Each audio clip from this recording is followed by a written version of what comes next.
નમસ્કાર મિત્રો, એફએમએચએમ સબ્જેક્ટના ચોથા ચેપ્ટરના પ્રથમ ભાગમાં આપનું સ્વાગત છે.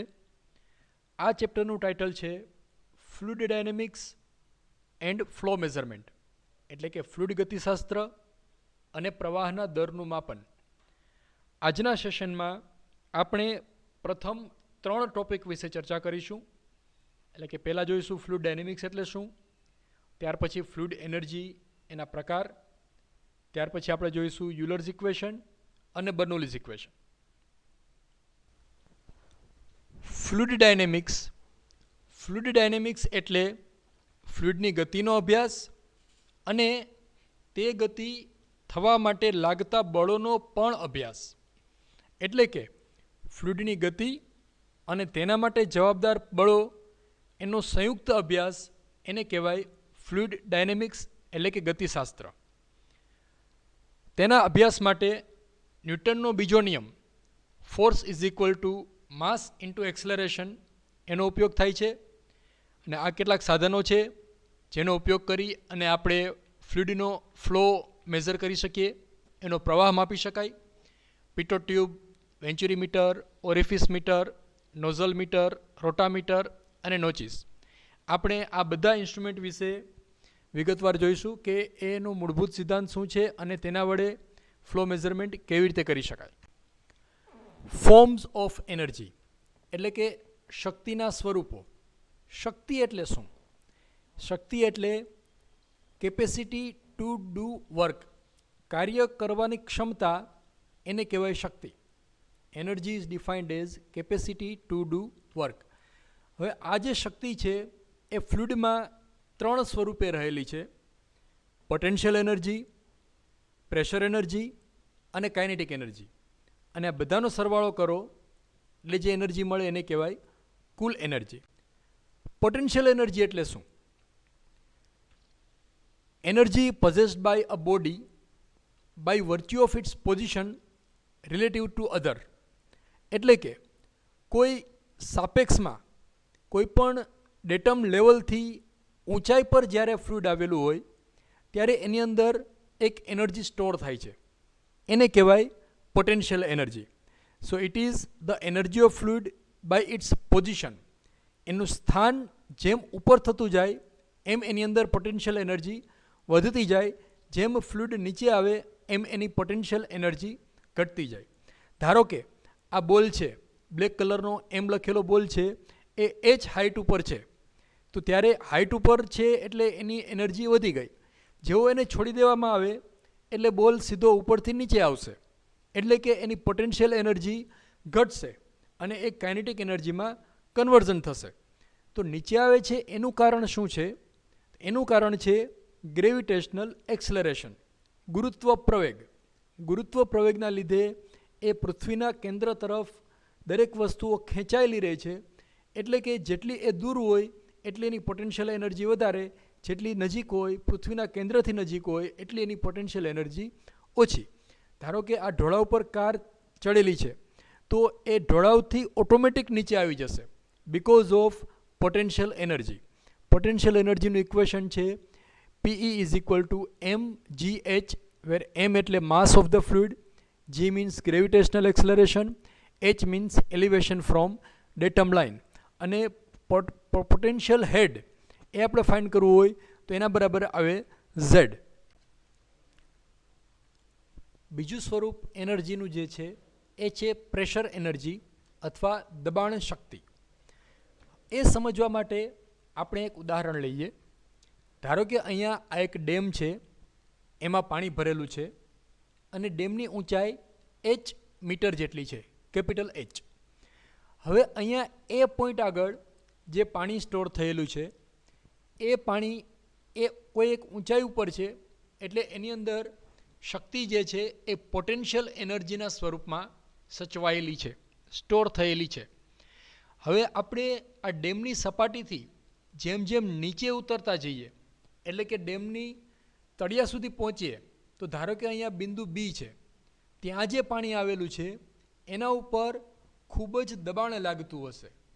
જે ઉપરનું એ બિંદુ છે ત્યાં આગળ વાતાવરણનું દબાણ છે, જ્યારે બી ઉપર વાતાવરણનું દબાણ વધતા આ જે પાણી ભરેલું છે એ પાણીનું દબાણ એ ખૂબ જ વધારે હશે.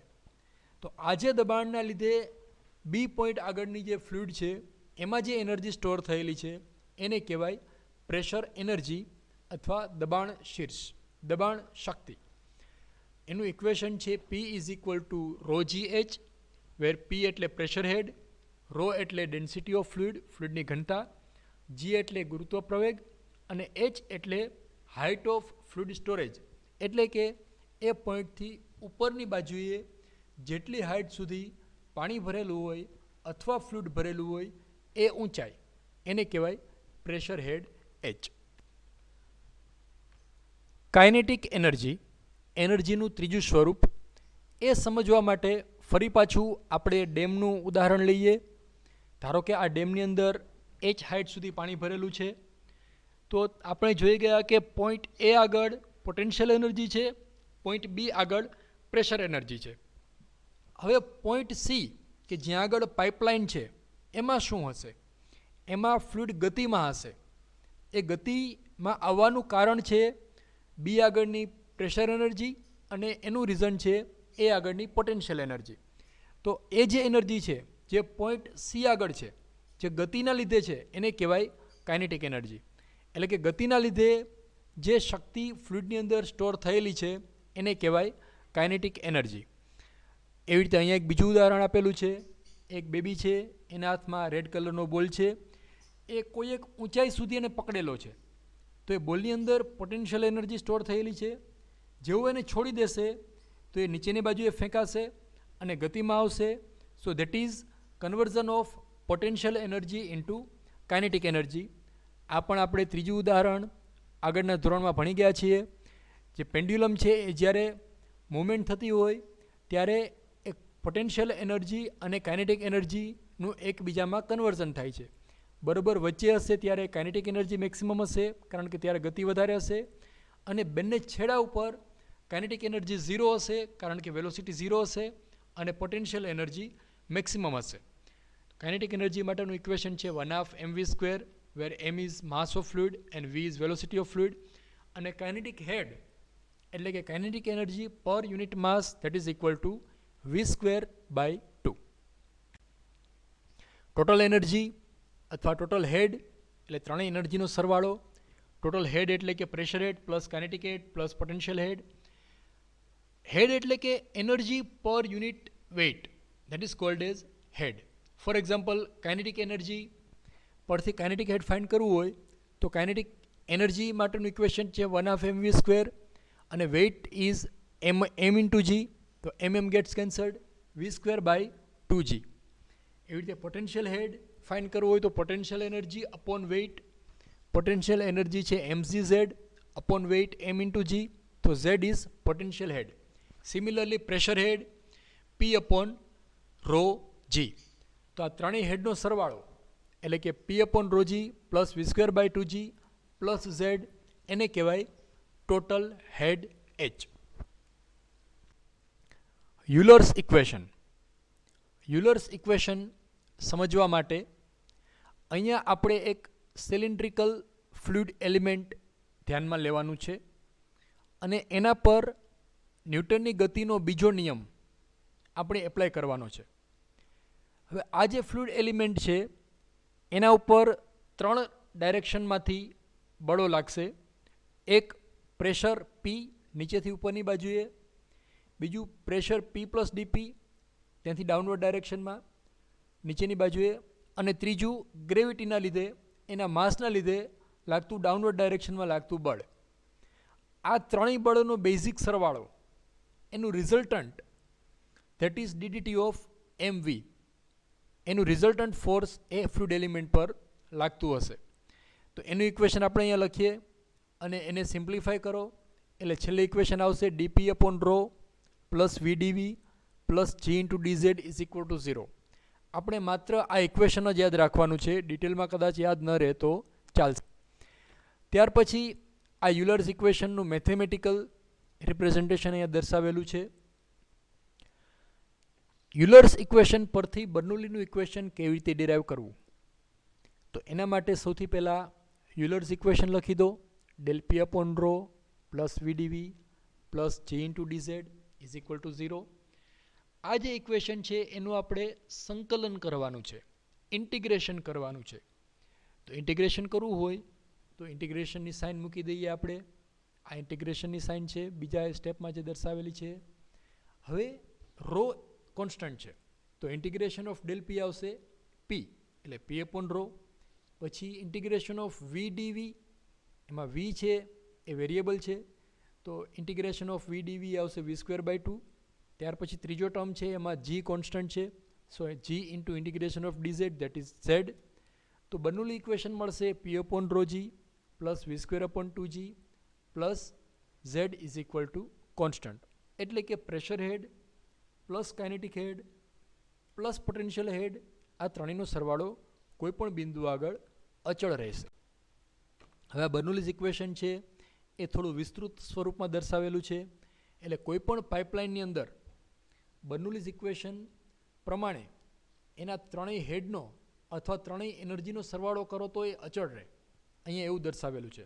ધારો કે આ પાઇપલાઇન છે એમાં શરૂઆતનો ડાયામીટર નાનો છે, પછીનો ડાયામીટર મોટો છે.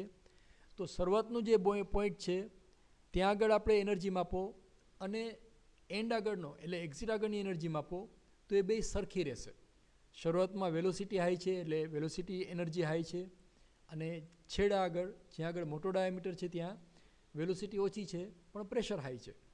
નીચે જે ફિગર દર્શાવેલી છે એમાં ડાયામીટર ઘટતો જાય છે.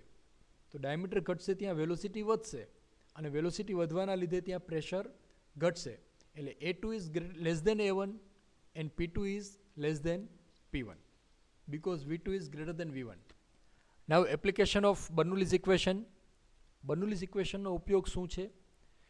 તો એ માત્ર ઇનકમ્પ્રેસિબલ ફ્લુઇડ માટે જ ઉપયોગ કરી શકાય. કમ્પ્રેસિબલ ફ્લુઇડ હોય ત્યારે બર્નોલીઝ ઇક્વેશન એપ્લાય કરી શકાય નહીં. એટલે કે પાણી, કોઈ પણ લિક્વિડ જે છે એ ઇનકમ્પ્રેસિબલ ફ્લુઇડ છે, એટલે એના માટે આપણે બર્નોલીઝ ઇક્વેશનનો ઉપયોગ કરી શકાય. અને એના આધારે આ ત્રણ ડિવાઇસ વર્ક કરે છે, વેન્ચ્યુરી મીટર, પિટોટ્યુબ અને ઓરિફિસ મીટર. એના વિશે ડિટેલમાં આપણે જોઈશું. અને અહીંયા એઝમ્પશન કરેલા છે બર્નોલીઝ ઇક્વેશન માટેના એઝમ્પશન. આ પણ મોસ્ટ ટાઈમ્પ ઇક્વેશન છે જે એક્ઝામમાં ઘણી વખત પૂછાય છે. પેલું છે આપણે એવું ધારી લઈએ છીએ કે ફ્લુઇડનો ફ્લો આઈડિયલ છે. બીજું આપણે એવું ધારીએ છીએ કે ઇનકમ્પ્રેસિબલ છે, એની ઘનતા બદલાતી નથી. ત્રીજી આપણી ધારણા છે કે એ ઇરોટેશનલ છે, એના અણુઓ જે છે એ ગોળ ગોળ ફરતા નથી. અને ચોથું આપણી ધારણા છે કે કન્ટિન્યુઅસ છે, એનો વેલોસિટી બદલાતી રહેતી નથી, એ કન્ટિન્યુઅસ એક જ સરખો ફ્લો રહે છે. તો આ એઝમ્પશન છે એ પણ ઘણી વખત એક્ઝામમાં પૂછાય છે, તો તમારે યાદ રાખવા. નાઉ વેન્ચ્યુરી મીટર. વેન્ચ્યુરી મીટરનો ઉપયોગ પાઇપલાઇનમાંથી જ્યારે કોઈ પણ ફ્લુઇડ પાસ થતું હોય ત્યારે એનો ફ્લો રેટ એટલે કે પ્રવાહ દર માપવા માટે થાય છે. અહીંયા આકૃતિમાં દર્શાવેલ છે એવી રીતે વેન્ચ્યુરી મીટર ત્રણ ભાગમાં બનેલું છે. પહેલો ભાગ કન્વર્જિંગ પાર્ટ, બીજો ભાગ થ્રોટ અને ત્રીજો ભાગ ડાયવર્જિંગ પાર્ટ. તો કન્વર્જિંગ પાર્ટની અંદર જે ડાયામીટર છે એ સતત ઘટતો જશે. ત્યાર પછી થ્રોટ આવે છે. તો કન્વર્જિંગ પાર્ટની અંદર એન્ટ્રી થશે ત્યાં આગળ ડાયામીટર D1 છે, એક્ઝિટ આગળ ડાયામીટર D2 છે. તો એ ડાયામીટર કન્ટિન્યુઅસ ઘટતો જાય છે એટલે ત્યાં આગળ ફ્લુઇડની વેલોસિટી સતત વધતી જશે. ત્યાર પછીનો બીજો ભાગ છે થ્રોટ છે, ગળું, ડોક, જેને ગુજરાતીમાં ડોક કહેવાય અથવા ગળું કહેવાય. તો એ પોર્શન છે કે જ્યાં આગળ નાનો ડાયામીટર રહે છે અને સતત એ અચળ રહે છે. એ ડાયામીટર સૌથી ઓછો હોય છે, અને થ્રોટ આગળ વેલોસિટી મેક્સિમમ હોય છે અને પ્રેશર ઓછું હોય છે, ત્યાં પ્રેશર ઘટતું જાય છે. ત્રીજો ભાગ છે ડાયવર્જિંગ પાર્ટ છે. ડાયવર્જિંગ પાર્ટની અંદર જે ટ્યુબ છે એનો ડાયામીટર વધતો જાય છે. ટ્યુબનું ડાયામીટર વધશે એટલે વેલોસિટી ઘટશે અને પ્રેશર વધશે. આ વેન્ચ્યુરી મીટરના અલગ અલગ ફિગર દર્શાવેલી છે, અને નીચે જે છે એ એકચ્યુઅલ વેન્ચ્યુરી મીટર છે જે મેટલનું બનેલું છે, અને ઇન્ડસ્ટ્રીઝમાં જે વેન્ચ્યુરી મીટર યુઝ થાય છે એને ફ્લેન્જનો ઉપયોગ કરી અને પાઇપલાઇનમાં આવી રીતે લગાવેલું હોય છે. બાજુમાં જે છે એનો લાઇન સ્કેચ છે, section 1, section 2. Converging part, throat અને ડાયવર્જિંગ પાર્ટ. હવે વેન્ચ્યુરીમીટરમાંથી જ્યારે ફ્લુઇડ પાસ થશે ત્યારે જે મોટો ડાયામીટર છે ત્યાં આગળ વેલોસિટી ઓછી હશે અને નાનો ડાયામીટર છે ત્યાં વેલોસિટી વધશે. અને વેલોસિટી વધવાના લીધે ત્યાં આગળ પ્રેશર ઘટશે. અને પ્રેશર ઘટશે એટલે આપણે જો ત્યાં યુટ્યુબ મેનોમીટર લગાવી દઈએ તો રાઇટ લિમ્બ છે ત્યાં આગળ મર્ક્યુરી રાઇઝ થશે, કારણ કે નાની ટ્યુબ આગળ પ્રેશર ઓછું છે. એટલે કે આ જે રાઇઝ થાય છે એટલે કે મેનોમીટરમાં જે ડિફરન્સ આવે છે જે અહીંયા એચથી દર્શાવેલું છે, that h is directly proportional to the velocity or flow rate of this fluid. જેમ ફ્લો રેટ વધારે હશે એમાં ડિફરન્સ વધારે હશે, ફ્લો રેટ જેમ ઓછો હશે એમાં ડિફરન્સ ઓછો હશે. જો ફ્લો રેટ 0 હશે તો ડિફરન્સ 0 હશે. વેન્ચ્યુરીમીટરમાં જ્યારે ફ્લુઇડ એન્ટર થાય છે ત્યારે શરૂઆતમાં વેલોસિટી વધવાના લીધે પ્રેશર ઘટે છે, થ્રોટની અંદર મિનિમમ પ્રેશર હોય છે, અને ત્યાર પછી ડાયવર્જિંગ પાર્ટની અંદર વેલોસિટી ઘટે છે અને પ્રેશર ફરી પાછું રિકવર થાય છે. વેન્ચ્યુરીમીટરનો ફ્લો રેટ માપવા માટે આપણે એક ફિગર ડ્રો કરીએ. જો અહીંયા ઉપર જે દર્શાવેલી છે એ એકચ્યુઅલ વેન્ચ્યુરીમીટર છે અને બાજુમાં એની લાઇન સ્કેચ છે. તો લાઇન સ્કેચની અંદર પહેલાં કન્વર્જિંગ પાર્ટ છે, પછી ડાયવર્જિંગ પાર્ટ છે અને વચ્ચે થ્રોટ છે. કન્વર્જિંગ પાર્ટની શરૂઆતમાં જે સેક્શન છે એને આપણે સેક્શન 1 નામ આપીએ, થ્રોટને સેક્શન 2 નામ આપીએ. તો સેક્શન 1 આગળ આપણે અલગ અલગ પેરામીટર લઈએ. પહેલો પેરામીટર છે A1, that is area at inlet, D1, that is diameter at inlet, V1 is the velocity of fluid at inlet and P1 is the pressure at inlet. એટલે 1 જે પેરામીટર છે એ ઇનલેટ, જ્યારે વેન્ચ્યુરીમીટરની અંદર fluid enter થશે ત્યારના parameter છે, અને 2 parameter એટલે કે A2, D2, V2 અને P2 એ જે છે એ થ્રોટ આગળના બધા પેરામીટર છે. એટલે કે વેન્ચ્યુરીમીટરના થ્રોટનો area A2, diameter D2, velocity V2 અને પ્રેશર P2. હવે આ 1 અને 2 વચ્ચે આપણે બર્નોલીઝ ઇક્વેશન એપ્લાય કરીએ તો ઇક્વેશન આવી રીતે આવશે: P1/ρg plus V1/2g plus Z1 is equal two P2/ρg plus V2/2g plus Z. આ જે ઇક્વેશન છે એમાં Z1 અને Z2 એ બે માટે સરખા થશે, કારણ કે એ પાઇપલાઇન છે એ હોરિઝોન્ટલ છે, આડી પાઇપલાઇન છે, એટલે પોટેન્શિયલ હેડ પોઈન્ટ નંબર 1 અને પોઈન્ટ નંબર 2 માટે સેમ થશે. એટલે Z1 Z2 ઉડી જશે, એટલે ઇક્વેશન બાકી રહેશે P1/ρg plus V1/2g is equal two P2/ρg plus V2/2g. આ ઇક્વેશનને રીઅરેન્જ કરો એટલે P1 P2 એક સાઈડ, V2 A1 બીજી સાઈડ, તો ઇક્વેશન આવી રીતે બનશે: P1 - P2/ρg is equal two V2² - V1² 2g. હવે અહીંયા P1 - P2/ρg જે છે that is pressure head difference between section number 1 અને સેક્શન નંબર 2. એટલે કે સેક્શન 1 અને 2 વચ્ચેનો પ્રેશર ડિફરન્સ જે છે એ P1 - P2/ρg છે. એના બરાબર આપણે H લખી શકાય. તો H આવશે H is equal two V2² - V1² 2g. હવે અહીંયા H માટે આ વેલ્યુ મળી ગઈ આપણને. Now apply continuity equation between section 1 અને 2. 1 અને 2 ની વચ્ચે કન્ટિન્યુટી ઇક્વેશન આપણે એપ્લાય કરીએ. Q is equal to A1 V1 is equal to A2 V2. So V1 is equal to A2 V2/A1. હવે આ જે V1 ની વેલ્યુ છે એ ઉપરનું ઇક્વેશન નંબર 2 એમાં આપણે મૂકી દઈએ તો V2 બરાબર આવશે A1/√A1² - A2² √2gh. Now rate of flow of fluid or discharge Q is equal to A2 V2. તો ઉપર જે V2 ની વેલ્યુ આવી એ ઇક્વેશનમાં મૂકી દો તો Q બરાબર આવશે A1 A2/√A1² - A2² √2gh. આ જે ફ્લો ઇક્વેશન મળ્યું એ થિયોરિટિકલ ફ્લો રેટ છે. એ એકચ્યુઅલ ફ્લો રેટ માપવા માટે થિયોરિટિકલ ફ્લો રેટ જે મળ્યો એના મલ્ટીપ્લાઇડ બાય CD કરવું પડે. CD that is coefficient of discharge of venturimeter. So Q actual is equal to CD into Q theoretical, and value of CD is always less than 1 because actual discharge will be less than theoretical discharge. So thank you friend. next time we will discuss some other topics related to this same chapter. Keep